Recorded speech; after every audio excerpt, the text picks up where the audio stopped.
Isang magandang araw po sa ating lahat. Join us today as we talk about and reintroduce the National Agriculture and Fisheries Technology Exhibition. And for this particular episode, we are joined by our director. We have Director Jonel B. Soriano. Hi, sir. Thank you. To all our viewers, magandang araw po sa inyong lahat. Isang bagong pagkakataon ito para sa atin. At ako po'y naniniwala dahil kaya natin po itong ginagawa para po ito sa bagong Pilipinas na hangad nating mangyari sa buong Pilipinas. At mapalad din po tayo ngayong araw dahil kasama natin ang dalawang project leaders ng dalawang successful projects and winning products po ng nakaraang taong NAFTE. Kasama po natin si Dr. Jao Sumayden of Benguet State University. Hello, magandang araw po. At kasama rin po natin si Dr. Cayetano Pumares ng DA Soc Surgeon. Hello, greetings from Region 12. Ayan, so isang magandang araw po sa ating lahat. Ngayong araw, pag-usapan po natin ang isa sa mga main knowledge exchange activities ng aming pong ahensya ng DA Bureau of Agricultural Research. Ito po ang NAFTE.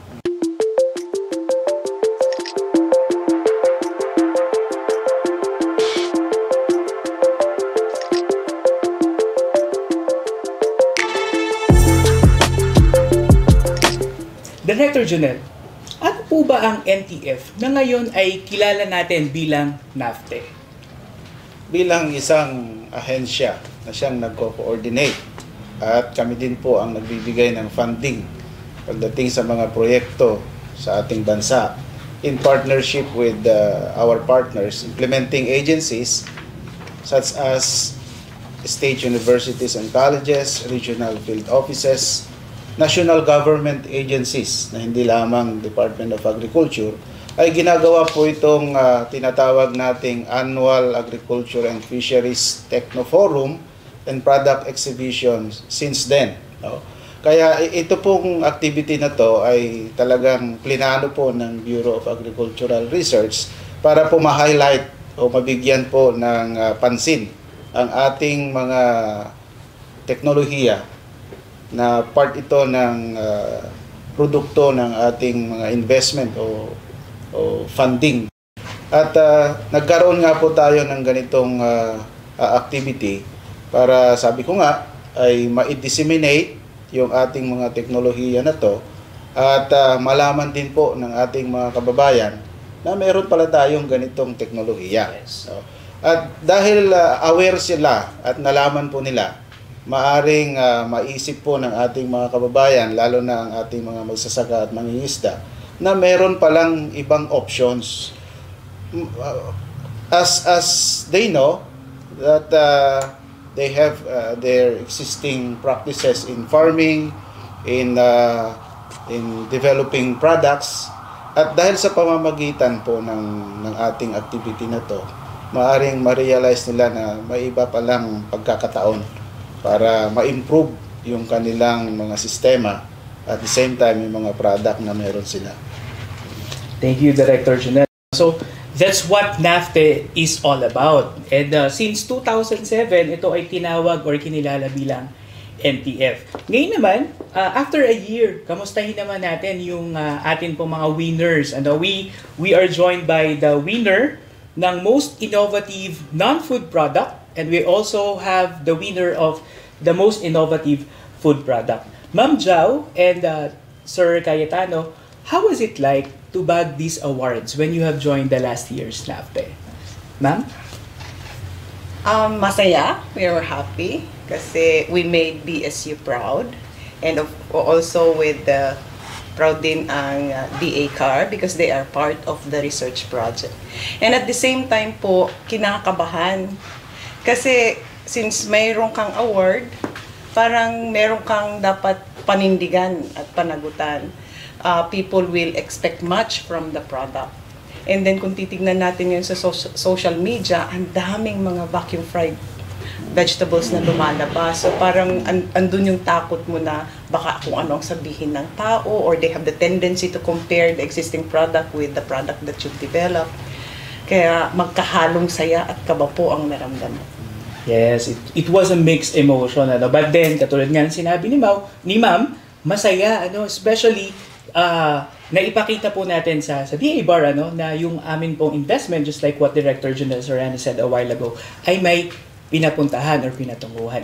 How about you, sir?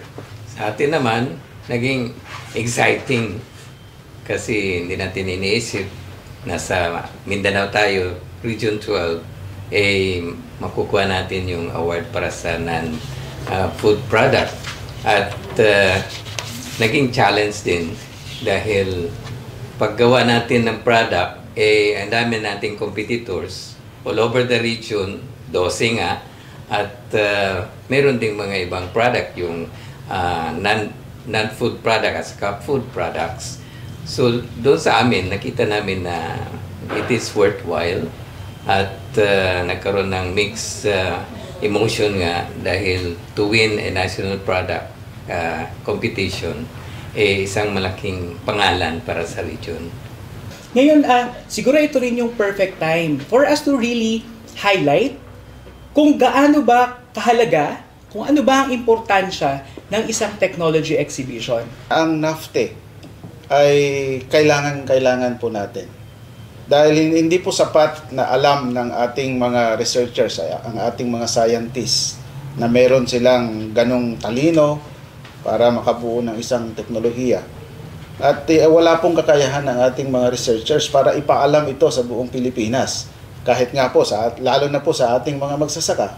So dahil sa NAFTE na ito, ay nabanggit ko po kanina na ito yung isang avenue para maipaalam sa kanila na meron tayong teknolohiya. Para maipaalam sa kanila na may bagong oportunidad para sa kanila. At ito rin po yung isang pagkakataon para lalong mapalakas ang pakikipag-ugnayan natin sa kanila at sa iba pang mga partners natin, hindi lamang dito sa Pilipinas, kundi maging sa ibang bansa. Sapagkat, sabi ko nga, limitado ang ating resources. Ito rin yung pagkakataon para makita rin po ng iba nating mga partners at mga donors o magbibigay ng pondo para sa atin na maaring magustuhan nila yung ating ginagawa at maaring isa din ito sa layunin nila. Dahil doon, maaring makipag-partner sila sa atin. At pag nakipag-partner sila sa atin, posible pong madagdagan ang resources. Posibleng madagdagan ang investment. At pag nadagdagan ng investment, ibig sabihin po nito, mas dadami yung teknolohiya na madidevelop natin para sa ating magsasaka. Maliban po doon, ay nakikita po natin na itong NAFTE every year ay isang pagkakataon para magsama-sama lahat ng ang ating mga researchers sa buong Pilipinas. Lalong-lalo na ang ating mga researchers from the Department of Agriculture, mga regional field offices, plus state universities and colleges. So, dahil nandyan po tayo lahat, sabi ko nga, mapapalakas yung samahan natin. Mapag-usapan kung paano natin pagandahin yung pag-implement ng mga projects natin. Mapag-uusapan natin kung paano pa natin i-improve yung sistema na kasalukuyan nating ginagamit or sinusundan. And lastly po, sa bawat NAFTE na meron tayo, we are inviting mga policy makers and even chief executives. So maganda po itong pagkakataon para malaman din po nila kung ano pong ginagawa natin. Kung ano po ang pwede nating ibigay o i-offer sa kanila na mga oportunidad. Dahil tayo po, ginagawa natin lahat ito, hindi lamang para sa atin. Ito ay ginagawa natin para sa ating mga magsasaka at mangingisda. At hindi lamang tayo ang tumutulong dito. Ang higit na tumutulong dito ay ating mga local chief executives. From the mayor, governor, congressman. At of course, ang ating presidente dahil yun ang gusto niya. So ito yung nakikita kong ambag natin sa ating mga kababayan. Dahil sa NAFTE na to, napakahalaga po itong maituloy at mangyari taon-taon. With that, maiintindihan talaga ng ating mga partners, ng ating mga exhibitors, no? Kung bakit over the years and for quite a long time ay masigasig na ginagawa ng DA Bureau of Agricultural Research ang technology exhibition. Now, let's hear it naman from the perspective ng ating mga partners. Ma'am Jao and Sir Cayetano, ano po ang kahalagahan ng isang technology exhibition para po sa mga partners namin na katulad po ninyo? Sir? Para sa atin naman sa region ay nagbigay ng malaking impact, lalong-lalo na sa dissemination ng ating technology. Malaking impact na naibigay itong exhibition dahil marami tayong mga nakitang mga avenues na kung saan may ibigay natin sa ating mga clienteles yung ating mga technology. Magkakaroon sila ng adoption at dito rin nakita natin na nagkaroon sila ng way na makapag-communicate sa aming mga innovators at kung paano nila ito makukuha at gagamitin yung technology na na-derive natin. Thank you, sir. Ma'am Jao? Yeah. As a researcher, kung makikita mo na yung develop na product mo dun sa stand naka-display and people are talking about it and then giving their comments, parang masaya yung pakiramdam mo and then parang mas naiengganyo ka to think more, innovative products, and then during na rin doon sa exhibit mismo, you learn to communicate, you have the chance to collaborate, talk about problems with your co-researchers, and then papag-usapan kung ano pa ba ang dapat pa nating gawin, what similar problems ba ang meron dyan, how can we solve more problems doon sa ating society. So nagbibigay ng parang encouragement sa mga researchers to do more research further and then collaborate to help problems ng ating community. The good thing is, with this technology exhibition po na ginagawa ng DA Bureau of Agricultural Research, alam natin na there were changes, there were improvements, para patuloy po nating maserve yung ating mga clienteles. Director Jonel, over the years po ba, can you tell us ano po yung mga naging pagbabago po sa ating NAFTE? I think what has really changed and improved is we were able to expand the audience plus the venue. Dati po, madalas po ang NTF or NAFTE ay dito sa Manila. Kung hindi ako nagkakamali ay sa Mega Mall po ito. Nag-isip po tayo with the management team ng ating bureau and I said to them that why not bring the NAFTE to different islands of the Philippines at gawin nating major island celebration or activity. What I mean is we'll go to Luzon, we'll go to Visayas, we'll go to Mindanao. I think yun yung isang pagbabago o improvement na nangyari para mailapit natin sa ating mga kababayan na alam naman po natin limitado lamang po yung mga nakakapunta sa Metro Manila. So dahil dito, isang magandang pagkakataon, halimbawa sa Mindanao, although isang region po yung host doon, pero at least mas malapit na po sila doon sa venue. So, yun po yung isang nakita ko at talagang ginawa po natin sa Bureau of Agricultural Research. Gusto po natin na sana nandyan ang farmers, nandyan ang, of course, researchers, nandyan ang ating mga political leaders, nandyan ang ating mga funding agencies, nandyan ang ating mga policy makers, o nandyan ang ating mga private companies. Dahil sa totoo lang po, pagdating sa dissemination, utilization ng mga technologies natin, both products, mga technology systems, ay kailangan po natin ng support ng mga private companies sapagkat sila po yung talagang may mandato nito at sila po yung may kakayahan para i-promote lalo sa ating mga users o mga clienteles. No? So sa ating departamento, limitado po yung resources natin dyan. But with the private sectors as partners of the Department of Agriculture, DA BAR in particular, mahalaga po yung role ng private companies or private industries. Yes. Dahil siyempre po, they are moving in the whole country as their business. So, ibig sabihin nun, talagang sabihin natin na mas seryoso sila pagdating sa promotion ng mga technologies. So tayo naman sa gobyerno, gusto lang po natin ipaalam, mag-develop ng new technologies, new opportunities as I've said. At pagdating sa mga activities, halos pareho naman po ito. Ang naidagdag lang dito na umpisahan natin ngayong taon ay yung ating research stop.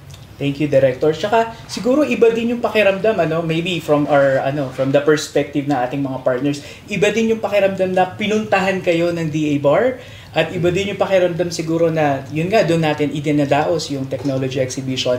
And encouraging ang mga partners natin, most specifically yung mga private partners, to really visit the technology exhibition, tingnan yung mga technologies na na-exhibit. Ngayon naman, we may be catching the attention na po ng ating mga viewers, yung mga medyo siguro mga nag-iisip-isip pa, medyo nag-aalinlangan pa na baka hindi pa kami ready sumali sa technology exhibition. Now is the time to hear it, no? Hingan natin ng mga quick tips ang ating mga winners last year. Kung meron po kayong mga siguro ma-share na mga most important preparations po na ginawa niyo last year sa NAFTE, what would be these preparations? Maybe ang sasabihin ko, sir, is konsepto ng researcher. So as a researcher, kailangan nating maging handa. Okay? Gawin natin, we have to do good with the things that we do. Sa paggawa pa lang ng ating research, let us already try to answer as many questions na pwedeng ibato sa atin ng ating stakeholders at ng ating mga consumers. And then lahat ng possible problem na pwedeng would affect what we are doing, subukan na nating sagutin lahat para kung may nagtawag sa atin, we are ready. Kaya kung tulad nga nung NAFTE is we only had around 2 weeks of preparation. So kung hindi kami handa during that time, wala kaming product to produce. So since product yung amin, from its yung quality ng product, the sensory qualities of the product, the safety of the product, handa tayo. And the label, kasi yun ang unang titignan ng ating, the packaging material, yung label, yun ang unang titignan ng ating mga consumers. So I think yun ang preparation namin as a researcher. Thank you, Ma'am Jao. Sir? Sa atin naman ng mga technology innovators, kailangan magkaroon tayo ng proper planning. So, nung malaman namin na may entry ang Region 12 at for that sa non-food product, ay nagkaroon kami ng meeting. We asked our staff na magkaroon kami ng planning at titingnan namin kung ano yung mga physical na mga kailangang ilalagay para yung ating product ay ma-appreciate ng ating mga viewers. At doon ay magkakaroon tayo ng proper communication kung ano itong technology sa pag-prepare ng ating i-exhibit. So, nagawa tayo ng IEC materials, nagawa tayo ng mga posters, at ito ay inline doon naman sa gagawin nilang criteria. So, kung tayo ay sumasali sa timpalak na katulad nito, ay aside from developing yung ating product, ay ipapackage din natin ng mabuti, isaayos natin at para babalik-balikan ng ating mga viewers at doon magkakaroon sila ng idea na ito ay isang not only a contest but a technology exhibition. So, nagkaroon kami ng planning and then nag-purchase tayo ng mga materials na angkop para doon sa paglalagyan natin kasi nalaman natin na maliit lang yung space at saka paano natin ngayon papakita sa kanila, i-showcase yung product nating i-exhibit. So yan ang ating siguro titingnan pag tayo ay sumasali sa isang exhibition. Ngayon naman, it was just a year. Medyo maiksi pa lang din po. Last year po yung ating NAFTE sa CLSU. Kamustahin po natin kung kamusta na at nasaan na po ngayon ang chop suey chips na dinevelop po nila Ma'am Jao at yung pong organic or yung complete ration mix for goat na dinevelop po ng group ni Dr. Cayetano. Ma'am Jao? Mauna na ako, sir. Okay. Sa chop suey chips, even na, nung naghanda kami, parang ang pinaghandaan talaga lang namin is sa exhibition. Display lang talaga, walang sale. Pero nung nandun na kami sa exhibit area, marami nang nagtatanong kung saan sila makakabili ng product. Okay. And then after nung NAFTE, ang dami nagbe-message, saan daw sila makabili? Or gusto rin nilang mag-reseller, saan daw sila makakakuha? Sabi namin, Wala pa, kasi kailangan panapit natin ng mga technology adapters. Ngayon po, nasa technology transfer and commercialization na po tayo. Ginagawa na po natin yung ating partnership with our farmer beneficiaries, yung mga organization ng farmers natin. And then, meron po tayong target na number of possible adapters nung technology natin. Kaya sa ating mga kasamahan na SMEs, na interesado po sa pag-process ng chop suey chips na malapit, lalo-lalo na sa Benguet State University, sa Cordillera Administrative Region. Bisitahin po kami at magtulungan po tayo sa pag-process ng ating mga gulay. Thank you, Ma'am Jao. Sir? Sa complete ration mix naman, para sa ating dairy goats, ay after a year, nakita natin na marami na tayong mga clients na gustong bumili. Kaya lang sa panahon pa na ito ay nasa process pa tayo para sa branding at saka sa fabrication. So sa lahat ng mga tumawag, kasi nag-online na rin, pumasok na rin sa online at gusto na nila tikim doon sa product. Actually, nung sa exhibition, sabi pa nga nung mga nandun, pwede ba ito kainin? No? Kasi nakalagay siya sa food at saka non-food product na boost. So, with that, makikita natin na maraming interest group, maraming nag-question, but most likely, siguro within few months, lalabas na ito sa market. At sa lahat ng mga gustong bumili at gustong mag-taste, hindi po ito para sa tao, para po ito sa ating kambing, ay bibigay na natin, no? Antay lang tayo ng kunting panahon. At siguro sa isang taon na kanilang inaasam-asam na magkaroon sa tulong ng ating mga collaborators, kasi yung fabrication at saka development ng product ay nailagay na natin sa ating collaborator, isang cooperative na sila magpuproduce, sila rin ang market. That was just in a year, sir, dumagsa yung inquiries, nagkaroon ng mga bagong opportunities. Dalawa pa lang po ito sa mga technologies or products. Now, let's get to hear from Director Jonel. Sir, maliban po sa dalawang magagandang produkto po na ito, sir, ano pa po yung ibang mga technologies or products po na nasuportahan po natin? Sir? In fact, last year, with the Philippine Rice Research Institute, they developed the Philippine Rice Information System, or PRISM ito. Dito natin makikita kung ano ba yung mga updates or information about rice in the country. So maganda po itong information para magkaroon po ng idea yung ating mga farmers, ating mga traders, ating mga policy makers kung ano ba estado ng rice industry in the country. Maliban dyan, marami tayong mga na-develop na mga food products, no? And non-food products. Last year, ito rin po yung ating prioridad para ma-process yung mga food products natin. Sapagkat may mga lugar tayo sa bansa na minsan sobra-sobra yung production. No? At dahil sobra yung production level, ay mababa ang presyo.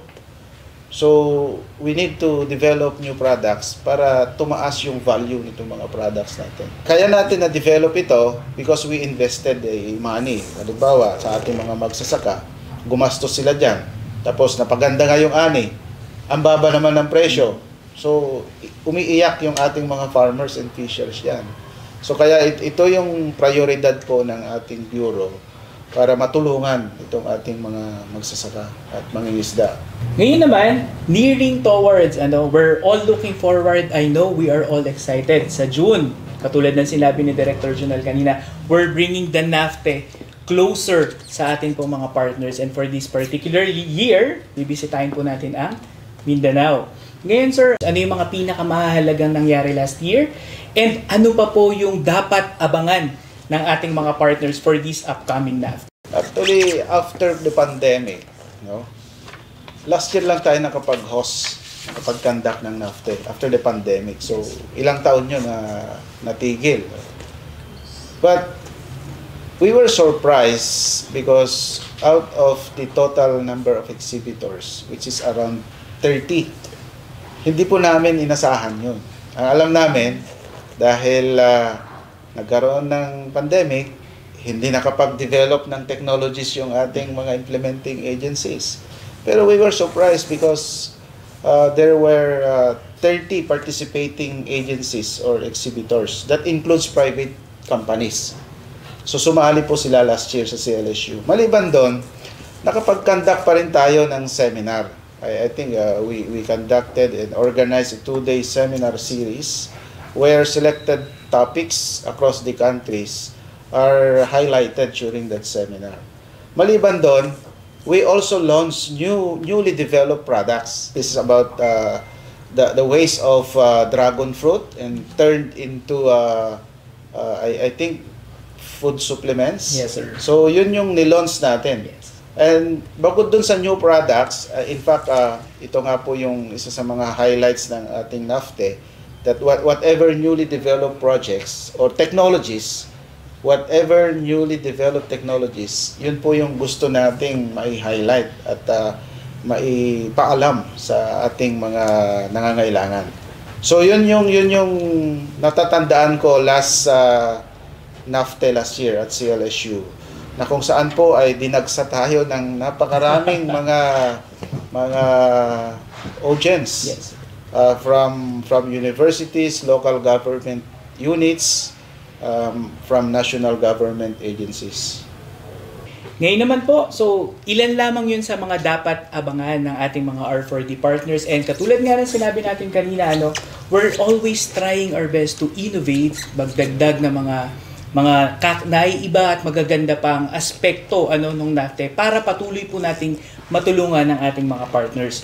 Ngayon po, as we near towards the second NAFTE, Director Junel, let's invite our R4D partners po para po sa nalalapit na NAFTE po natin.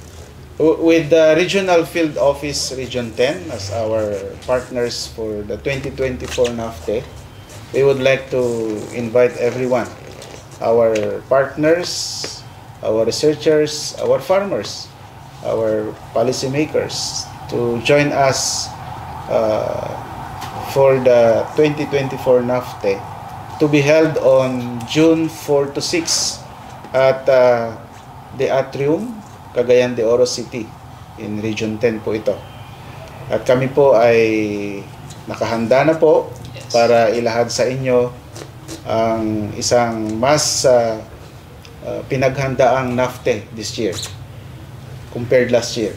Yes, sir. Of course, maaring mas exciting ito dahil nagdagdag po kami ng mga ibang activities na wala last 2023 NAFTE. Ito po ay yung pagkakaroon tayo ng R4D Got Talent. Ito ay as a matter of gathering all researchers and joining in a fellowship. Sa gabi po natin gagawin po ito at magkakaroon tayo ng a sort of socialization. So, as I've said, pinaghandaan po natin itong NAFTE natin 2024 para, sabi ko nga, para ito sa ating inaasam-asam na bagong Pilipinas. Yes, we're looking forward to have you again, Ma'am, Jow, and Sir. Will you be there po sa susunod na NAFTE? We will. Yan, okay. Sa Mindanao So, kayo naman, Ma'am and Sir, bilang pong aming mga partners, baka po pwede niyong bigyan din ng quick encouragement and invitation ang mga katulad po ninyo na researchers and partners po ng DA-BAR to keep on partnering with us, collaborating with us in this particular venture, which is the NAFTE. Sir. Sa ating mga project innovators, mga developers, lalo na mga researchers, ay siguro ito na ang venue na kung saan ipakita natin how gagawa ng isang technology, paano natin siya ipapa-adapt sa ating mga clients doon sa field. So ito ay isang encouragement and invitation to all of you na samahan namin kayo doon kasi taga Mindanao tayo. Kita-kita tayo sa Cagayan de Oro City. Yeah, see you there. Ma'am Chow? Sa kapwa ko researchers dyan, let's support the DA-BAR po. Let's show them our technologies. Kasi there are several ways to disseminate research results. Yun yung sinasabi natin, publication. Pero hindi naman lahat ng farmers is nagbabasa. So ipakita natin ngayon kung ano ang nagawa natin para sa kanila. Alright, at this point, Director Junel, would you like to deliver po any additional message po sa ating mga viewers. Director? Samahan niyo po kami sa 2024 NAFTE at tinitiyak ko po na kayo po ay mag-enjoy sa celebration na to dahil we really prepared a variety of activities, not just to highlight new technologies but also to show to the people, to the country, that we as researchers, as research manager, is working as one towards bagong Pilipinas. Para po sa ating mga viewers, sa ating mga audience, magkita-kita po tayo sa Cagayan de Oro sa June at syempre doon naman sa mga hindi makakasama sa amin physically, don't worry kasi pwede nyo pong i-follow ang FB page ng DA Bureau of Agricultural Research kasi we will be live streaming this event on top of the different proceedings din. So, katulad din ng sinabi ni Sir Junal kanina, we'll be having the seminar. So, lahat po yan, hindi nyo mamimiss. You only need to follow our FB page. Muli, marami pong salamat sa pagpapa-unlock. Director Junal Soriano, thank you so much. Maraming salamat din. Thank you so much, Sir Cayetano and Ma'am Jao. Maraming salamat po sa inyo pong pagsama dito sa ating talakayan tungkol sa NAFTE. Nawa ay patuloy po tayong magsama-sama tungo sa isang bagong Pilipinas na may maunlad na ekonomiya at masaganang agrikultura. Ako po si Jello, and this is The Research Talk.